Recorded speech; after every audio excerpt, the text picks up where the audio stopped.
certainly, I suspect it takes up more energy than it actually gives you, so you could eat celery all day. Yeah. The trouble is, though, it's not one of the things that you would want to eat all day, really, is it? I see the point you make. Whereas that mince pie, you can see. Yeah, I could have eaten plenty more of those. 28 minutes before that.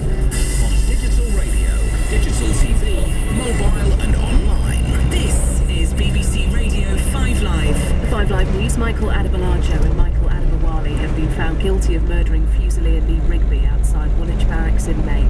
They were cleared of the attempted murder of a police officer. David Cameron has welcomed the verdict, saying the whole country is united in condemnation of what happened. The Home Secretary, Theresa May, has promised to look at whether the attack could have been prevented.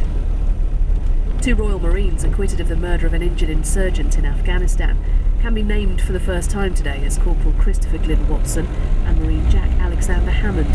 The High Court has lifted an order preventing publication of their identities.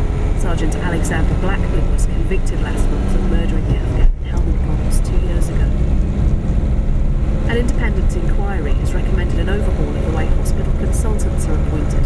Sir Ian Kennedy was asked to investigate how an NHS surgeon had been allowed to continue using controversial breast cancer treatment.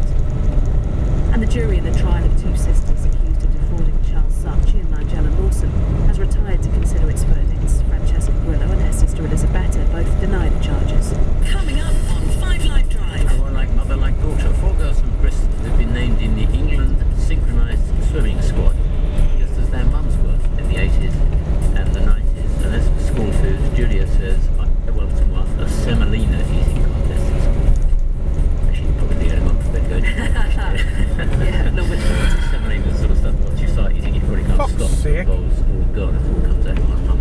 Yeah, alright. Sounds lovely. Yeah. I was never one for semolina, and after your description, I probably No, won't probably be. not. Not after that.